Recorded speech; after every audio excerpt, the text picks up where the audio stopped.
Hello guys, meze mute nizeye ko meze neza. Uyu munsi rero ngiye kubabwira ku kintu cyitwa motivation, amagambo agufasha niba uri mu mahanga, niba uri ahantu hose muri rusange. Iyi video irakureba. Ntabwo none uyu munsi turareba ku Butaliyani gusa, ariko nabwo nzajya nshishamo mvuge ku Butaliyani kuko niho ndi, ariko ahantu hari hose waba uri mu gihugu uri mushyashya, noneho ukaba wumva ubuzima butameze neza, ukumva ubuzima burakugoye aka kanya, aya magambo, iyi motivation naguteguriye nzi neza ko iragufasha ahantu wihebye, ahantu wigunze, ahantu wumva nta nshuti ufite, mbese nyine uri kure cyane. Iyi motivation yagufasha wowe. Reba video ubundi ntuyitarutse. So rero uyu munsi ndashaka kuvuga ku kintu gikomeye cyane ku bantu bashyashya batangira ubuzima mu mahanga, cyane cyane no mu Butaliyani, kuko Ubutaliyani ndabizi ko nacyo ni igihugu kigoye cyane. Abenshi rero muri twebwe dufata ibyemezo byo kujya hanze, cyangwa se byo kujya mu Butaliyani, cyangwa byo kujya China, byo kujya Canada, byo kujya hehe, dufite inzozi zitandukanye. Hari inzozi zo kwiga, hari inzozi zo gukora tukabona amafaranga menshi, inzozi zo gufasha imiryango yacu, ndetse n'inzozi zo guhindura ubuzima bwacu. Ndizera ko icyo kintu rwose buri muntu iyo agiye hanze aba afite izi nzozi, ariko reka mvuge ukuri kutoroshye iyo ugeze nko mu gihugu bwa mbere, nkanjye noneho mu Butaliyani. Iyo ugeze nk'ano mu Butaliyani bwa mbere, ibintu byose birahinduka muri wowe, ukabona nyine ibintu ni bishyashya muri wowe. Icya mbere ni ururimi ntabwo ruba rwumvikana, kuko hano ururimi rwa hano hari ukuntu bavuga birukanka cyane ku buryo noneho no kumenya ijambo rimwe uwo munsi ukihagera biba bigoye. Noneho akazi ntikanahita kaboneka ako kanya nk'uko wenda twebwe tuba twaravuye mu rugo tuvuga ati tuzahita tubona akazi, kuko nkatwe tujya mu bihugu noneho bakoresha ururimi rwabo bwite, atari ngo barakoresha icyo cyongereza cyangwa icyo gifaransa, nyine biba bigoye cyane. Ntabwo akazi kahita kaboneka ako kanya, kuko biba bisaba ngo umenye ururimi. Nawe ubwe ngo niba uri kwitegura kuza mu Butaliyani, mbabarira utangire wige ururimi, ujye kuri interineti, hari abantu babyigisha, cyangwa ukoreshe Duolingo, ubundi utangire ukore practice, kuko bizagufasha nugera hano kugira ngo ubone n'akazi. Nta n'ubwo n'Ubutaliyani gusa, n'ahandi hantu bakoresha ururimi rwabo ni byiza ko watangira ugakora practice mbere y'uko hagera. Nibyo bizagufasha kandi uzanshimira nyuma. Hari igihe wumva uri wenyine cyane, hari igihe wibaza uti ese ubundi nakoze neza kuza hano, ese nzabishobora, ese ubuzima bwanjye buzahinduka koko? Ugasanga uri kwibaza ibyo bibazo uri wenyine, nta muntu urabitura ako kanya kuko uri wenyine, nyine nta nshuti uragira, nta nshuti urakereya, uri mushya mu gihugu, urumva nyine biba bigoye. Ibyo bibazo rero ni ibintu bisanzwe, nta muntu ujya mu mahanga ngo byose bimworohera ako kanya. Ariko hari ikintu kimwe nshaka kukubwira, umva, cya mbere navuga ngo nicyo uzubakiraho kugira ngo ubuzima bwawe butangire bugende neza. Icya mbere, ntuzacike intege. Mu ntangiriro biragora rwose pe, biragora, ariko si iherezo ry'ubuzima bwawe. Mu buzima intangiriro nyinshi ziragora. N'iyo umwana urugero atangiye kugenda aragwa, ugasanga nyine nk'umubyeyi, ugasanga nyine afite impuhwe, ariko uko iminsi igenda iza, usanga umwana ari kugenda, usanga umwana ari kuvuga, kandi n'ubundi nta kintu yabaga yavuga. Nyine murabizi namwe, nyine iyo utangiye rero ishuri rishya uratinya, cyane uratinya. Iyo utangiye akazi gashya wibaza byinshi. Nko mu Butaliyani noneho, akazi ka mbere ushobora kugakora utagakunda, ushobora gukora amasaha menshi, ushobora kuba mu nzu ntoya. Inaha noneho amazu matoya, byo nko ku banyeshuri cyane ibyo ni nk'itegeko, ntabwo waba mu nzu nini ukigera hano uri umunyeshuri, biba bigoye. Rero nyine bibaza byinshi cyane, ariko ujye wibuka aho utangiriye siho uzarangiriza, sibyo? Abantu benshi bagera ku nzozi zabo batangiriye hasi cyane. Nk'urugero, nk'uko nababwiye hano, ntabwo uzaza ngo uhite ubona akazi keza ako kanya, ariko iyo utangiriye ku kazi kagoye birangira ubonye ka kazi keza, kubera ko hari byinshi ngiye kukubwira bizagufasha kugira ngo ugere ku nzozi zawe. Kandi rwose ndizera ko buri muntu wese n'igihugu arimo ibintu byose biramureba, sibyo? So rero kwihangana nacyo nicyo cya mbere.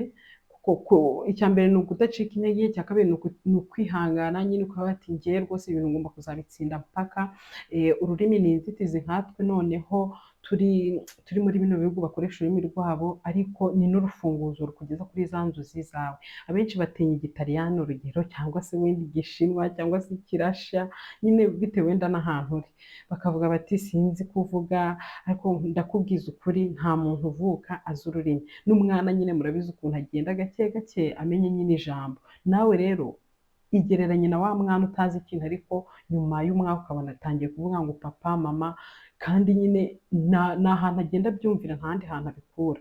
Rero nyine interuro rimwe ku munsi, uko iminsi igenda iza ubona impinduka rwose, cyangwa se ijambo rishya ukigera mu gihugu cyangwa se utarahagera, biba ari byiza, kuko ndabizi ko ibi bintu bigora abantu bose. Abantu benshi noneho bari mu bihugu bagezemo, ibi bintu birabagora.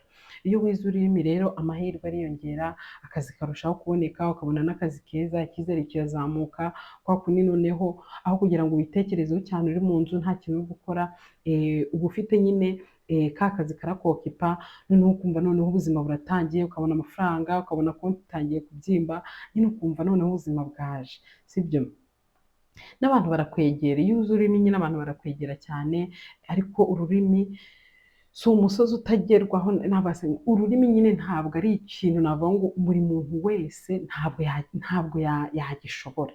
Hari abantu bishyiramo ati ngewe ururimi sinarushobora, oya, ahubwo ururimi ni inzira ifite intambwe nziza yo kugera ku kintu cyose wifuza. Ariko nk'uko abantu noneho bagiye mu bihugu bakoresha ibyongereza ho, umva bonyine bagize amahirwe. Noneho ikindi kintu,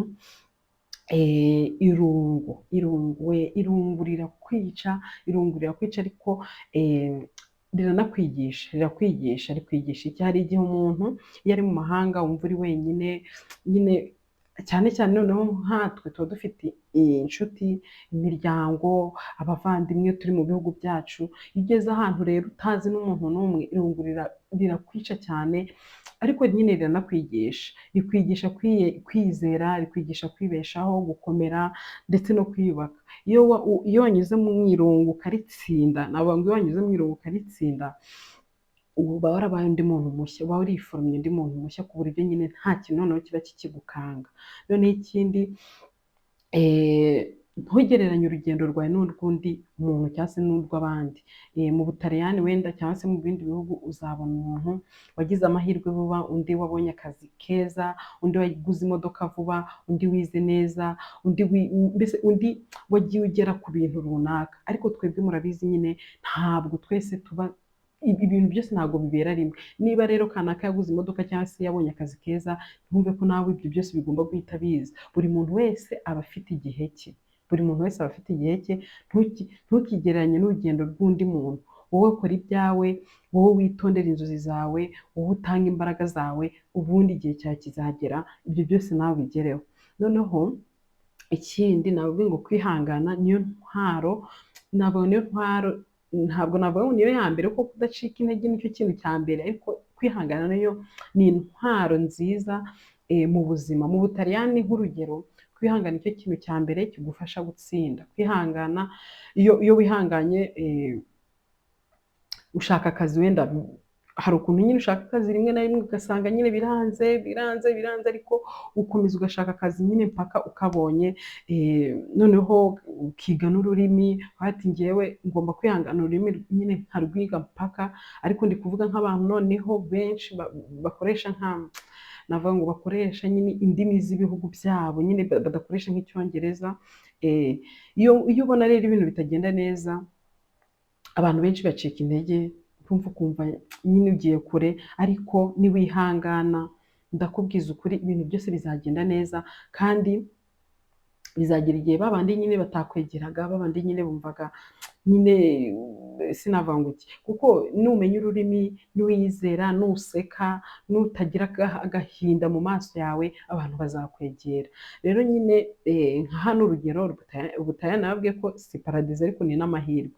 Hari abatekereza ko kujya mu Butaliyani bihita bihindura ubuzima cyangwa se ahandi hantu uri aka kanya, ariko siko biri, sibyo? Icyo gihugu icyo ari cyo cyose urimo ntabwo ari paradizo, hari ibibazo, hari imbogamizi, hari n'ibihe bikomeye. Ariko nk'Ubutaliyani ni igihugu gifite amahirwe, wenda nawe icyo ufite story icyo urimo nawe gifite amahirwe kuko mu Butaliyani ugira amahirwe yo kwiga, amahirwe yo gukura ukabona akazi ukiteza imbere, amahirwe yo kwagura ibitekerezo ugakura, noneho bya bindi by'ubutesi wageraga iwanyu ukabivamo. Noneho icyo bisaba muri ibyo byose ni imbaraga n'icyizere no kudacika intege. Nababwiye ngo kudacika intege, kwihangana, nyine ni ibintu bizagufasha aho ariho hose waba uri mushyashya mu gihugu. Ejo hawe rero haracyari heza, nacyo ni ikindi kintu. Niba uri mu gihugu runaka ukaba wumva ibintu bikugoye bigukomereye, ndakubwiza ukuri, ibihe bikomeye si iherezo. N'igihe cy'urugendo, igihe cy'urugendo rwawe wenda rubi, navuga akanya uri gucamo, bizagira igihe nyine rwa rugendo rubi rugera igihe ruveho, ugire ubuzima bwiza, ugire akazi keza, utuze, wumve nyine ubuzima bwawe bwatangiye kuza neza. Kuko nuheranwa n'agahinda ukavuga ngo ngiye rwose iki gihugu ndimo ndabona nyine ntazi ukuntu meze, ukumva nyine buri gihe urigunze, ntushobora gusohoka mu nzu, ntushobora gusabana n'abandi. Ndakubwiye ngo ibyo bitekerezo, izo mbogamizi zose uri guhura nazo zizakomeza zikwinjiremo, ariko ndakubwiye ibi bintu ndi kukubwira nubikurikiza, ndakubwiza ukuri uzagera kure. Noneho tekereza ku muryango wawe. Urabizi nyine iyo twaje hano buri wese atekereza kwibeshaho, umuryango, kwiteza imbere nawe ku giti cye, ariko tekereza ku muryango wawe. Hari abaje mu Butaliyani cyangwa mu bindi bihugu baje kubera inzozi zabo, hari abaje kubera imiryango yabo, hari abaje gushaka ubuzima bwiza ku bana babo. Iyo wumva unaniwe rero, ibuka impamvu watangiye, ibuka aho wavuye, ibuka ibyo wanyuzemo, ibuka inzozi zawe. Impamvu yawe niyo igomba kukurusha imbaraga kurusha ibibazo. Hari abantu usanga niba ugeze mu bibazo nk'uko ndi kubabwira, uhise wibagirwa ibintu byose n'intego wari ufite mu buzima. Rero niba uri ahantu runaka mu bihugu biri hano hanze, ibuka intego yawe, ibuka nyine ibyakuzanye, bizagufasha. Ikindi noneho, icyizere ni imbaraga, ni imbaraga zitagaragara. Hari igihe nta muntu uzakwizera ukigera muri icyo gihugu. Hari igihe abantu bazakubwira ati ntabwo ushoboye, hari igihe abantu bazagenda bakubwira nabi bitewe wenda n'uko bakubona, ariko niba wowe ubwawe wizera ko ibintu byose bishoboka, ukaba ufite mbese nyine imbaraga muri wowe, ni ukuri ufite intwari ikomeye. Icyizere gituma ukomeza, urumva, niyo byaba bigoye utekereza kure, kandi utekereza kuri za nzozi zawe, za zindi nyine zakuzanye zigatuma buri rimwe na rimwe wibagirwa bitewe n'ibibazo. Ariko niwizera, niwumva nyine mu giti cyawe wihangana kandi ntucike intege, ndakubwiza ukuri ibintu byose bizagenda neza. Hitamo gukura aho gucika intege. Mu Butaliyani cyangwa mu bindi bihugu uzahura n'ibintu bibiri: gucika intege cyangwa gukura. Gucika intege nabibabwiye, noneho gukura ni kwa kundi noneho uzasanga wenda nk'iwanyu hari ibintu wenda wabaga utakora nyine, cyangwa se hari ukuntu wabaga wenda nk'ubuzima bwawe wumva nyine utaba nko mu rugo wenyine kubera wamenyereye abantu benshi, mu gihe wenda uri wenyine ukaba wati kanjye ku muturanyi. Ariko umva, nugera mu gihugu runaka ugomba kuzakura, ni wowe uri wenyine, ni wowe uri kwigenga ubuzima bwawe, nta wundi muntu uba utegereje mu bwira ati none se mama waje hano twaganiye twagira ute. No kuri telefone ugera igihe ukumva nyine ntabwo bihagije. Ibibazo rero bishobora kukunesha rimwe na rimwe, ariko bishobora no kukubaka, bishobora kukunesha wenda bitewe n'uko wowe ubigezemo ugahita ucika intege, ariko nta nubwo bigomba kukunesha, ntabwo bigomba kukunesha, ahubwo wowe bigomba kukubaka, bigomba gutuma waguka mu mutwe, bigatuma nyine ukura nk'uko nabibabwiye, noneho bigatuma uzagera kuri za nzozi zakuzanye. Shyira intego zawe imbere cyane, ntugakore gusa ngo uvuge ngo nzabaho. Ishyireho intego, uvuge ngo mu mezi 6 wenda nzaba nzi ururimi, mu mwaka umwe wenda nzaba mbonye akazi keza kameze neza, wenda mu myaka 2 nzaba nize umwuga runaka. Kuko ninaha rwose ushaka kuza ukishingira bizinesi yawe, birakunda. Wowe usaba ibyangombwa bituma ukorera hano, ubundi niba ari nk'umwuga wenda wize ukaza ukawuteza imbere, kandi birakunda. Iyo rero ufite intego, ubuzima bwawe bugira icyerekezo rwose, nawe urabyumva, kandi ntuzibagirwe uwo uriwe. Mu mahanga hari igihe mbese hari igihe uhura n'abandi bantu bakaguhindura, niba wenda wari umwana mwiza, niba utaragiraga ibigare bibi, ugasanga nk'inaha noneho usanga abantu banywa inzoga cyane, urubyiruko, amatabi yo ni ikindi kindi, ugasanga rero ugeze mu bigare bikoresha ibyo bintu, ugasanga nawe utangiye noneho kujya unywa ibyo bitabi, izo nzoga, kandi umva wari umurokore nyine winywera agafanta. Ariko wibuke ko uri umunyarwanda, ufite umuco wawe, ufite indangagaciro zawe, kandi kwiga umuco wenda w'abataliyani ni byiza, ariko ukiga ibyiza nyine.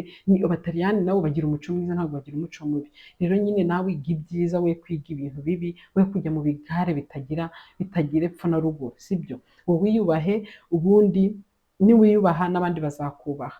So rero buri munsi ni amahirwe mashya kuri wowe.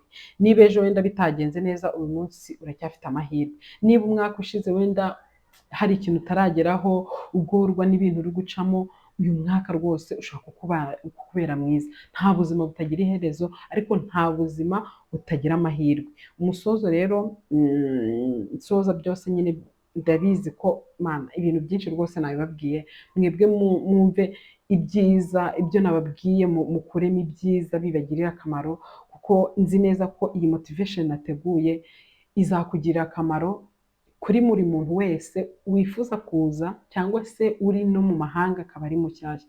Rero umusozo ngiye kubabwira, mwa nshuti zanjye, niba uri mu Butaliyani, niba uri mu Bushinwa, niba uri hehe na hehe mu bihugu bitandukanye, sibyo? Uri mu rugendo rukomeye. Niba uteganya kujyayo cyangwa se witegura wenda niba uteganya kujyayo cyangwa ukaba waragezeyo, itegure neza, wumve iyi video wirangire, kandi wibuke ko utagomba kuzacika intege. Urumva, ntuzemere ko ibihe bigusubiza inyuma, ntuzemere ko ubwoba bukubuza kugerageza. Wowe uri umuntu ushoboye rwose, ufite imbaraga zirenze kurusha uko wowe ubitekereza, kandi ufite ejo hawe heza. Rero nyine mu mahanga, cyangwa se n'Ubutaliyani wenda niko navuga, ni igisubizo cyiza, ni igisubizo cya byose wibaza, ni igisubizo cyo kugera ku nzozi zawe. Ariko ushobora kuba navuga nyine ushobora kuba wenda nyine utekereza kuza, ariko ukavuga ati ngiye rwose hari ahantu ntabwo nzi ibyaho, ese bizagenda utese, ku buryo nyine sinavuga ngo iki, nyine niba uri umuntu nyine utekereza kuza hanze muri rusange, sibyo? Wowe ibi bintu byose nakubwiye bikomereho, sibyo? Komeza wizere, komeza ukore, komeza wihangane, intsinzi yawe rwose iragutegereje. Igihe runaka uzakora, uzagera ku nzozi zawe. Umva, wowe iga ururimi, ntucike intege, wihe icyizere muri wowe, irungu ntirikwice nyine ngo mbese wicwe n'agahinda, wumve ko nyine ubuzima burangiye. Oya, ibyo bintu rwose twebwe tugomba kubaka icyizere muri twebwe. Noneho niba twaraje mu mahanga tuje guhaha, tukaba tuzi neza ko nyine tuzava mu mahanga tugize ikintu tugeraho, kandi ntabwo uzakigeraho ari uko wicwa n'irungu, icyizere ntacyo, nyine ubuzima urumva bwagucanze, mbese nta kintu uri cyo nyine, muri make niko navuga, ariko simbatutse. Ariko nyine byiza wowe umva iyi video yanjye, niba ugeze kuri uyu musozo rwose ushyireho agatima k'umweru, ubundi unyereke ko iyi motivation yanjye rwose yakubatse, kandi umbwire n'ikintu kimwe byibuze wenda wakuyemo cy'ingenzi kizagufasha. So rero murakoze cyane, mbibutse kuri ururimi rwose ku muntu wifuza kuza mu mahanga kandi azi ko icyo gihugu agiye kujyamo bakoresha ururimi rwabo. Iga ururimi, ni rwo rufunguzo rwa mbere rwo kuzagera kuri izo nzozi zawe wifuza igihe uri mu mahanga. So rero mwakoze cyane, thank you for watching my video. Nakagaruka ubundi mumbwira ibindi nagenda mbagezaho muri comment. Murakoze cyane rero, bye.